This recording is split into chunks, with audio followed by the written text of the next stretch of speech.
gentlemen. Hello. Ladies and gentlemen, excuse me for the voice. My name is Kim Winter.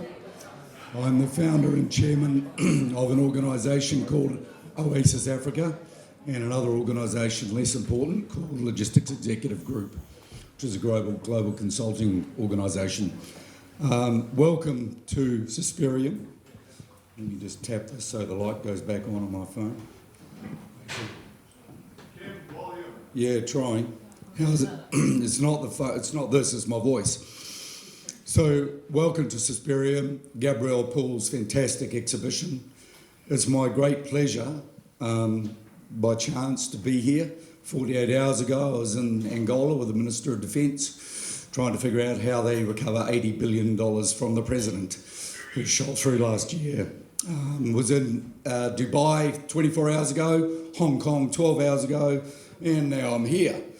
But the most important person I've met over all the meetings over the last 3 days, or 3 years probably, is Gabrielle Pool. And tonight, I just want to set the scene of her engagement and her support for Oasis Africa, one of the most successful Australian humanitarian organisations based in Africa, based in Kenya. Gabrielle has been a fantastic supporter of Oasis Africa. Oasis Africa was formed not by a bunch of do-gooders, but a soul like myself who happened to be on business in Kenya 15 years ago in a slum called Kibera, was very close to the hotel where we were sipping pink gins. In that slum of 1 million people in 4 square miles, they were selling children. So somebody who we were recruiting for, one of the military organisations, said, let's go in there and try and sort this out. And we did. Long story short, we created a school there. We stopped the sale of children. And a year later, Gabrielle Pool was in Africa with us, painting artwork. And we were back here with a registered charity raising now over $1 million and educating over 8,000 kids, all because of you.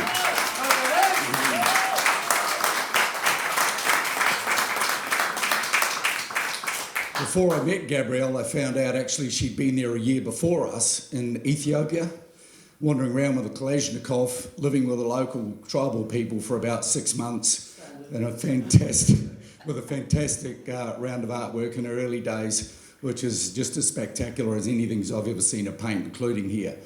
So actually, the story of Oasis and Gabrielle has got a lot bigger and a lot better as time has gone by. Over 15 years, we've held an annual fundraiser with a lot of very important people and a lot of not so important people who have all contributed in their own way to Oasis Africa, and everything has been all around the artwork. We've probably raised over $1 million in the last 15 years.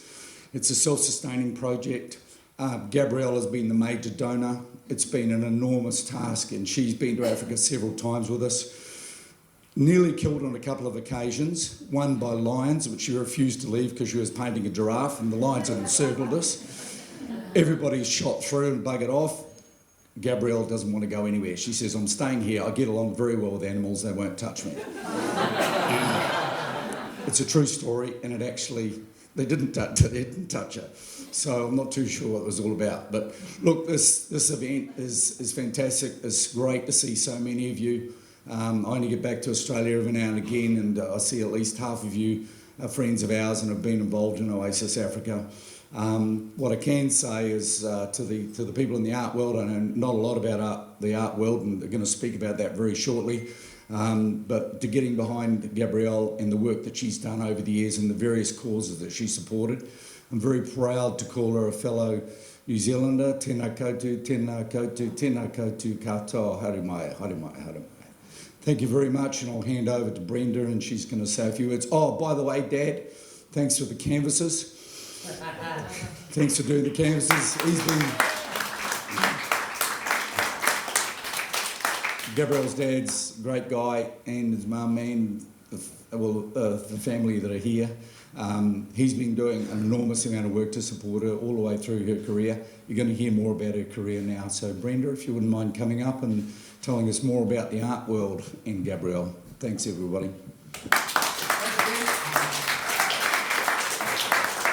Thanks so much, Kim. I'm Brenda Colahan, and a lot of Sasha's clients will know me as Sasha's Valuer. I've done a lot of work for Art Index over the years, and I welcome you here this evening. I'd like to begin by acknowledging the Gadigal people, who are the traditional custodians on this land on which we're gathered this evening. I'd further like to pay my respects to the elders, past and present, of the Aurora Nation, and I extend that respect to other Indigenous people who are present. So I'm so honoured tonight to speak about Gabrielle Pool, and there is so much I can say about this amazingly talented artist, woman, and my friend, that the few minutes I have here allocated to me are just not enough to do justice. But I do encourage you to speak to Gabrielle tonight, because her story is rich and enlightened, and I'm sure she has a fascinating yarn to share with you. However, I want to outline that Gabrielle's stellar rise to become a well-known figure in the Australian art world is just amazing. And to acknowledge that determination, drive, and fierce independence which has gained her this recognition. A very tough road indeed for any artist to go it alone and largely choose to go on their own into the marketplace without a permanent commercial gallery behind them. So I met Gabrielle in 1998 when she was living just down the road here in Chalice Avenue, I think it was, in Potts Point. And she had the coolest studio apartment I've ever seen, like a Parisian artist garret. And we had life drawing sessions there, lots of red wine shared with friends and the odd Parisian gent. And as a burgeoning art dealer myself, I quickly identified that Gabrielle could draw. So important, and she really had what it takes. I curated Gab's first show, and in that same year, and together we started this amazing journey which has really brought us here to where we are tonight. At 16 years old, Gabrielle had already exhibited internationally. She studied in Japan, and you can see a really strong Oriental influence is still in her work today. She also had this thirst for African tribal culture, which really grew into a passion, and she began imaging strong African women. She included subtle but very powerful political statements about the treatment of women and children on that continent. Bodies of paintings which showed the slums of Kibera, the Maasai, and which recorded the vanishing tribes of southern Ethiopia soon followed. A meeting with a National Geographic field producer led to time alone with the Hama tribe in Ethiopia and then to subsequent visits to Kenya. She was presented with sacred body paint pigments which she began to incorporate into her paintings. But in that same year, Gabrielle was personally invited by Nelson Mandela to collaborate with him on the Unity series alongside 20 other leading international artists in a project which was launched at the World Economic Forum in Davos in Switzerland. This is amazing stuff, ladies and gentlemen. Honoured to produce artwork for one of the world's most inspirational leaders, Gabrielle paid tribute to her native Maori culture in a series which utilised the colours of the Maori flag and her own native land. Her collaboration with Sydney-based Oasis Africa and her involvement in the many Oasis events saw Gabrielle give back to that community which had inspired her. And in recognition of all the success, TV New Zealand produced an hour-long documentary on Gabrielle's journey as an artist abroad, and all this by the age of 25. In 2010, I took Gabrielle on a journey with me, where together we embraced a new direction, the Indigenous artists of Central Australia. Here, Gabrielle spent time with the women painters of Utopia in the Northern Territory, slept under the stars in swags, dug up bush yams with the ladies, and inspired, she produced her first extraordinary images of Indigenous Australian artists and their native lands. A BCFA exhibition called Utopia followed in Sydney, which really consolidated her place on the local art map. Over the last 21 years, I've seen Gabrielle's paintings sold to collectors, investors, art enthusiasts, to many who just simply fell in love with her beautiful work and really fell in love with Gabrielle herself. As her valuer, I've seen her prices increase based on a remarkable demand for her work, and sometimes I've seen a buying frenzy where everybody wanted her work and there weren't enough to go around, which is quite incredible. In preparing to speak tonight, I went back through some of my old notes and I found an old price list from 2004 at a show I did for the opening of the Domain Design Centre in Alexandria, and I had several of Gab's works there. And I noticed that in that 15 years since then, her work has quadrupled in price. But it's just purely demand for her paintings that has led to this rise. But I do note that her work is still very attainable. From the investment perspective, there's still a lot of growth in Gabrielle's work, and she's already started to sell works that have hit that $100,000 mark. So now is a very, very good time to get involved with her and include Gabrielle's work in an art investment portfolio. And so to this beautiful show, we now turn, Suspirium. And just to let you know what that title means and where it comes from, it means the expiration of arborescent morning mist. And as Gabrielle explained to me today, she sees this morning mist as the very breath of the trees. It's the trees exhaling.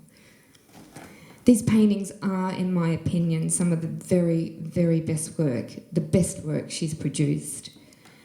She's imaged in these works her home at Nana Glen in northern New South Wales. And for me, she's just come full circle. I recently, with Sasha, had the privilege of going to visit her home and spending time on this magnificent property that she images in this series, of walking through the fields and seeing these very trees that are here in these paintings. And it just left me absolutely breathless and speechless, and I couldn't wait to see how the body of work came out. It's Gabrielle's unique ability to put into paint on canvas the very spirit and mood of place, which is what her work is all about. To enter into them is a sheer joy, a celebration of this country, and I believe that these works clearly put Gabrielle right alongside some of the best Australian landscape artists who have imaged this great land. It's a tremendous achievement for someone still so very young in the art world, still so young. So please, look, I really do encourage you to have a very good look at the works tonight. Really enter into them, spend some time, really look, because they're really worth it. And just finally, I'd really like to say a massive thank you to Sasha Clemens and to Art Index for putting on this absolutely beautiful show, for representing Gabrielle, for taking her on to do this show. It's fabulous, Sash. Thank you very much on behalf of Gab.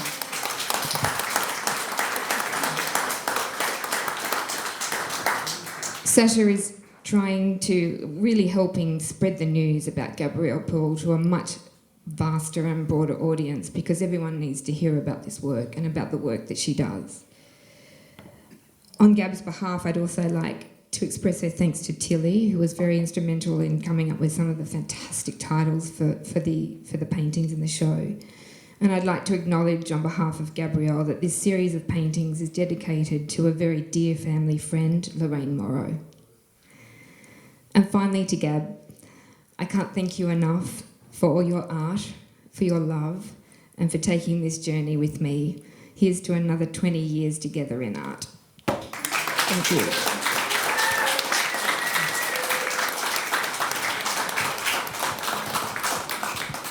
How can I top that? Gabby, thank you very much.